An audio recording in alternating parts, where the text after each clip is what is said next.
La mayor parte de mis amigos de la infancia fueron imaginarios. Yo tenía amigos imaginarios hasta muy grandes. Yo no tenía amigos. Yo era un tipo muy solitario y sobre todo que era un tipo muy bulleado. Yo la pasaba muy mal en la escuela, la pasaba muy mal en la calle y la pasaba muy mal en mi casa. O sea, yo toda mi infancia no quería vivir. O sea, imagínate ser un niño y sentir ese malestar de no querer vivir en este mundo, o sea, de querer estar muerto. O sea, yo no quería estar vivo porque tenía una vida muy de perro. Me iba muy mal en la escuela, yo en la escuela no tenía amigos.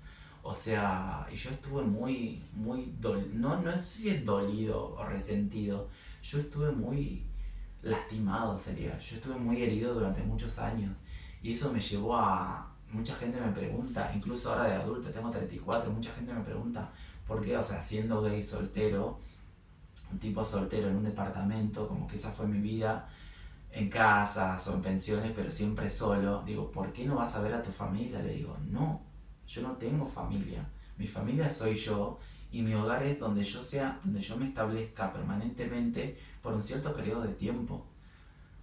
Yo tenía de chico, yo durante muchos años tuve un amigo imaginario que se llamaba Magni. Yo de chico era un chico muy solitario, mi casa siempre fue un caos. A mí de chiquito me tocó ver a mi mamá armando su bolsito y yéndose y dejándonos a nosotros en nuestra casa y a mi papá rompiendo todas sus cosas con tijeras, con cuchillos, rompiendo toda su ropa, sus vestidos. Mi mamá era una persona que le gustaba tener mucha ropa de jovencita y le gustaba tener su cartera de... Fue de las primeras personas que yo vi en mi vida que tuvo un montón de maquillaje. Mi mamá no salía a ningún lado. Porque obviamente mi papá no la dejaba y además en esa época vos no salías sin tu marido y mi mamá respetaba eso a rajatabla. Mi mamá fue la persona que más amó a mi papá y mi papá la trataba mal y yo no entiendo por qué. Y es el motivo por qué yo ahora me cuesta sostener amistades a través del tiempo, me cuesta confiar en la gente y sobre todo me cuesta tener relaciones sanas con la gente, con los hombres que yo amo. Y yo no confío en nadie. Y cuando cualquier persona me demuestra un poco de cariño, un poco de afecto, yo automáticamente estoy boicoteando, buscando otra persona porque siento en mi mente que algo mejor va a venir. Como que no, no importa, algo mejor va a venir. Y me establezco en un trabajo y digo, bueno, no, ya está, ya me establecí, algo mejor va a venir. Y siempre estoy esperando algo que va a venir y que nunca viene. Me cuesta disfrutar el momento, por más que sea un tiempo, un trabajo que esté un año, 2 años, o una casa que esté 2 años, siempre estoy pensando en lo próximo que viene. Porque siempre pensaba yo de chico de que algo mejor iba a venir. Y nunca vino. Y me quedé en ese momento. Porque yo desde chico, o sea, desde chico nunca tuvimos privacidad. O sea, era un salón grande, vivíamos todo amontonado. A mis viejos no le importaba. Me tocaba, vos por ejemplo, yo me peleaba con mi hermano y me tocaba seguir conviviendo con ellos, viéndole la cara. Y yo ahora entiendo a mis hermanos tenían mucho malestar y mis hermanas también. O sea, ser pobre, ser niño, ser mujer y ser niña siendo pobre es muy duro. A mí me tocaba ver cómo mis hermanas menstruaban y se ponían trapos.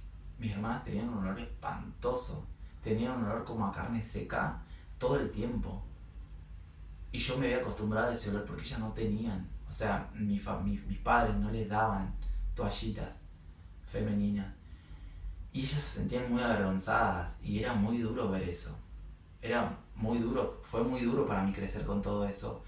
Era como que yo estaba seteado como para la selva. Te pones el cuchillo en la boca y salís a la selva que pueda aparecer cualquier animal a atacarte. En ese malestar, yo desde muy chico, o sea, mis hermanos desde muy chico aprendieron un montón de malas palabras. Hubo mucha gente en mi casa que no debería haber estado, gente muy atrevida, gente muy mala. No los voy a nombrar porque sería aniquilarlos. Hubo mucha gente en mi casa que no debía haber estado y desde chico mis hermanos aprendieron un montón de malas palabras y a mí me torturaban, literal, con malas palabras. Yo era el maricón, el putito, el afeminado. Imagínense eso en mi casa teniendo 5 o 6 años, desde chico. Y yo desde chico aprendí algo que es como que yo creo que cuando vos estás mal, ahora mismo yo por ejemplo estoy mal, me llegan a decir, Diego, te quedas sin trabajo, bueno, está bien, yo lo que hago es ver qué recursos tengo. Bueno, ¿qué recursos tengo? Una computadora, bueno, la vendo, ya saco 100.000 pesos, los 100.000 pesos lo utilizo para pagar el alquiler. Que tengo un espejo, bueno, lo vendo. Lo compré a 40.000, lo vendo a 30 porque ya tiene un poco de uso, está bien. Veo los elementos que tengo y trato de paliar la situación, que es el alquiler, que es la comida. Bueno, dejaré de comer menos, ya no me compraré chocolate, pero veo los recursos que hay a mi alrededor, los calculo y veo qué puedo hacer. Pero yo desde chico, teniendo muy corta edad, no sabiendo nada de la vida, yo veía la situación de malestar, que mis viejos vivían discutiendo, que mi papá lanzaba las cosas, le tiraba la comida a mi vieja. Yo veía eso y no tenía ningún recurso, veía alrededor y no tenía ningún recurso. Mis hermanos dispararon cada uno por su lado. Mi hermano, uno de mis hermanos que falleció, agarró el alcoholismo, o sea, agarró el alcoholismo muy temprano, porque salió a la calle muy temprano y todos mis hermanos medio como que salieron muy temprano. Tengo una hermana que tuvo un embarazo deseado, tengo dos hermanas que tuvieron, tengo una hermana que se embarazó a los 13 y tuvo un embarazo no deseado. Y es como que yo de chico, literal, yo sé que lo voy a repetir un montón de veces, pero yo no me sentía una persona. Yo me sentía como un monstruo. Yo soy un monstruo, porque encima yo era jorobado.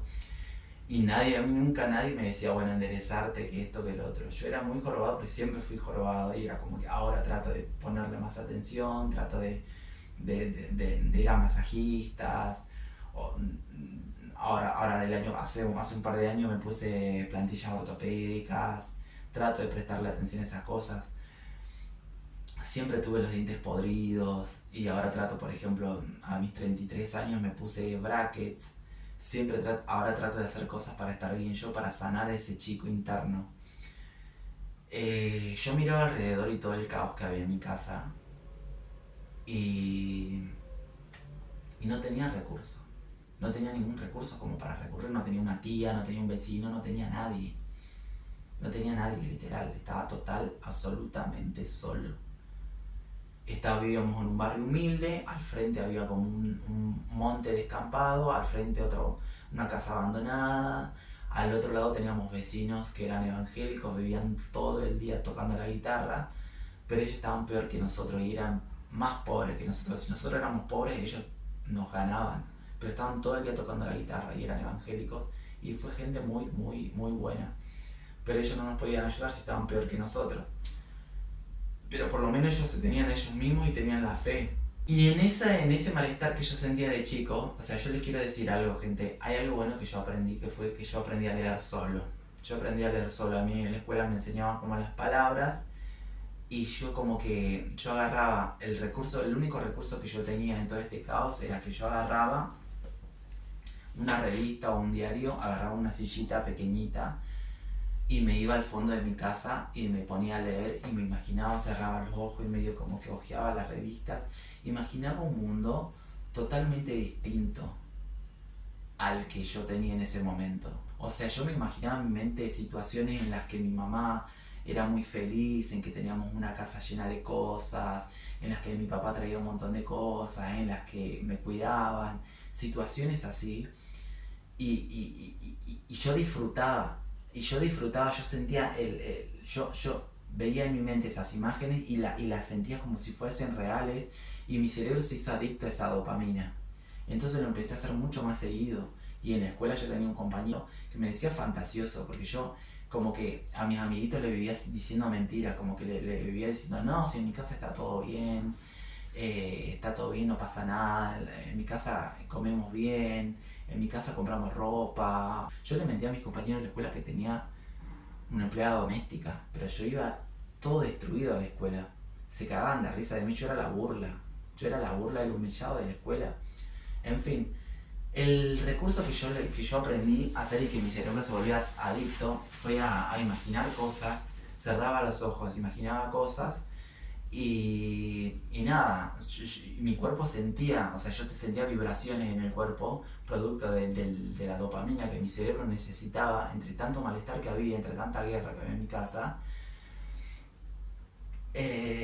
Mi cerebro se hizo adicto a eso. Y peor aún cuando yo aprendí a leer muy temprano, de muy temprano, y aprendí a leer, y lo peor de todo, pelotudo, aprendí a leer malas noticias, aprendí a leer el diario. Jamás, nunca, porque mi mamá iba a cartonear por ahí o iba a limpiar casas de profesionales, de abogados, todo, y le pagaban con 2 mangos, y ella se traía 5 o 6 diarios viejos y nos daba para que jugábamos con diarios, eran otras épocas. En todo ese malestar que había, era como que yo aprendí a generar situaciones y aprendí a tener un amigo imaginario. Yo tuve un amigo imaginario hasta 12 años, cuando todo el mundo ya estaba, no sé, jugando al fútbol, yendo al club y haciendo cosas. Yo tenía un amigo imaginario de 12 años que le había puesto un nombre que era Magni. Y a mí me dio mucha vergüenza, ya tipo a los 13, a los 14 ya creo que murió, dejó de estar para mí. Cuando me di cuenta de que haciendo eso no remediaba nada, y también como que perdí el interés. Pero nada, solamente quiero que sepan eso. Yo con mi amigo imaginario jugaba, estoy hablando de muy chiquito, jugaba, jugaba en el sentido de que imaginaba en mi cabeza competencias de auto. Nunca me festejaron un cumpleaños, nunca pudieron festejar un cumpleaños. Yo siempre digo estas dos anécdotas que a nadie le gusta que la diga, pero yo la voy a decir. Mi hermana cumplió 15 años, tengo una hermana que cumplió 15 años, y literal ese día nadie le dijo feliz cumpleaños, solamente mi mamá. Y yo no le quise decir por la vergüenza que sentía ella, y le habíamos hecho un guiso de lentejas con arroz. Ese fue su fiesta de 15 en mi casa, que había 40 grados de calor, no teníamos creo que ni heladera, solamente teníamos heladera, y si teníamos heladera teníamos una sandía, toda comida que estaba directamente en la piel de la sandía. Y hay algo que era moneda corriente en mi casa, que aumentaba el malestar, era las veces que iban los cobradores a mi casa. Caían un montón de cobradores. Caía, ahora que me acuerdo, caía el librero, que era como que en aquella época que no había internet, todas las casas tenían enciclopedias, y nosotros teníamos como dos o tres. Una enciclopedia que tenía un montón de temáticas que estaban divididas por colorcitos, y yo tenía una que era mi libro de inglés. Yo aprendí inglés muy avanzado de mi época. Yo aprendí inglés y aprendí más que nada para saber el tema de las canciones. Y también caía el librero, tocaba la puerta de mi casa, nadie salía a atender, y era una sensación de malestar que esos hombres que iban a cobrar a mi casa estaban 15 minutos tocando la puerta, se escuchaban ruidos porque mi casa tenía abertura por todos lados y era notorio que había gente. Y, y nada, no salía nadie, y había un malestar porque todos nos escondíamos, porque ahí venían los cobradores, venían los de la mueblería, ¿no? A cobrar mueblecitos. Mi papá cobraba muebles y nosotros éramos chiquitos, rompíamos todos los muebles nuevos. En esa casa se respiraba desesperanza. Aparecía la chica de los productos porque en un momento mi hermana se empezó a maquillar, mi hermana ya tenía 15, se me gustaba maquillarse como toda chica, y había una chica emprendedora que vendía Avon, Gigot, la cartilla de productos, y caía la chica de los productos y nadie salía a atenderla, y la chica estaba media hora con su bici playera en el sol tocando las palmas, y nadie salía a atenderla, y toda y eso durante todo el día. O sea, por ejemplo, si en algún acto escolar un fotógrafo iba a sacar una foto, caía el fotógrafo a la casa y nadie salía a atenderlo porque nadie le pagaba. En fin, la idea está, se vivía mucho malestar en mi casa. Yo me iba al fondo, calzaba mi sillita, cerraba los ojos y me metía en un mundo totalmente abstraído de la realidad. Y así lo hice durante muchos años, hasta que el día que cumplí 18, yo ya venía pensando en irme de mi casa. El día que cumplí 18, me fui de mi casa y no miré para atrás. Dejé toda una situación de malestar. Y nada, ustedes ya saben la historia, lo que pasó en el medio, que mi papá cayó preso. Y cuando me fui de mi casa no me fui a un mejor lugar, me fui a la casa de mi tía, que estaba muy loca. Pero solamente quería contarles esta parte de mi vida, que es de cuando tenía a mi amigo imaginario, que lo tuve durante muchos años, que fue mi mente abstrayéndose de una realidad que no, a mí no me gustaba. Yo negaba esa realidad, pero no pasaba nada. O sea, nunca hubo un cambio real. Por eso yo ahora de grande siento que tengo un montón de problemas. Una de confiar en la gente, yo no confío en nadie, porque precisamente la gente que me tenía que cuidar no me cuidó.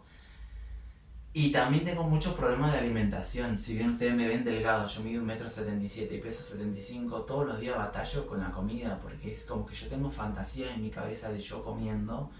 Yo tengo plata, yo tengo dinero en efectivo, no mucho, pero estoy todo el día pensando en qué voy a comer, porque desde chico no tenía para comer.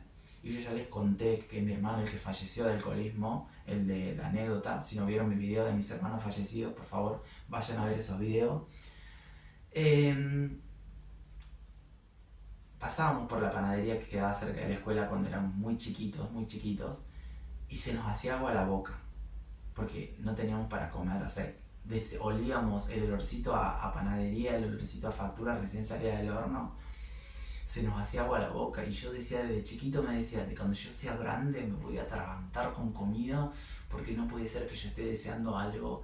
Y yo fui a una radiografía hasta los 25 años, yo fui a una radiografía, después empecé a engordar como loca y me quedó este cuerpo, medio gordito, medio cagado a tiro, y ahora como que trato un poco. No soy constante para el gimnasio, no tengo cultura de deporte, eso es lo que yo no tengo, que veo acá en Rosario que tienen mucho. Pero nada, solamente quiero que me conozcan un poco más, y mi cerebro se había hecho adicto a esa dopamina.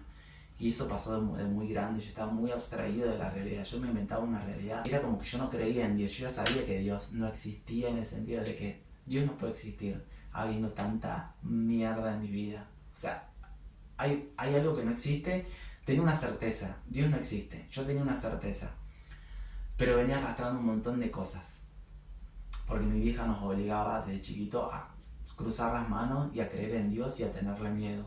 Muy conflictuado realmente de muy chico, y me inventé desde los 15 años este personaje de Irak, que era un cantante pop que en algún momento iba a resurgir, pero literal yo estaba totalmente convencido que iba a hacer eso, pero no, era mi mente abstrayéndose de la realidad de todo lo que estaba viviendo. Mi papá estaba preso, yo no tenía para comer, no tenía elementos de limpieza, así que nada. Ahora de grande como que aprendí a convivir con ese pasado mío. Estoy abrazando mi pasado, esto es algo muy reciente, estoy abrazando un montón de cosas del pasado, y algo que si yo tuviese que recomendarle a todos es: vivan solos, aprendan a vivir solos, aprendan a vivir con sus miedos. La mayoría de la gente consume sustancias porque no puede convivir con su mente y sus pensamientos, porque nuestros pensamientos son oscuros y nuestros pensamientos son una mierda y nos llevan a una mierda. Y todo el mundo dice, tenés que ser alguien interesante para conocer, porque si te aburrís estando solo es porque vos sos una persona no interesante para conocer. Yo digo que no, que tenés pensamientos muy oscuros que tratamos de acallar con sustancias, con drogas, con pornografía, con porro, con alcohol. Nos ponemos excusas a nosotros mismos, porque nuestra vida es una mierda y generalmente hacemos cosas que no nos gustan. Hay que aprender a transitar todas las emociones, y solamente la transitamos el día que estamos total y absolutamente solos. Y ese es el único consejo que puedo darle ahora, y es lo que yo estoy haciendo ahora. No lo digo de superado, sino es algo que estoy transitando. Nada, estos son Matecitos con Diego, videos que hago con mucho amor, con mucho humor, con mucha ironía. Los quiero mucho y espero que estén bien. Los quiero mucho y espero que sigan bien. Besitos.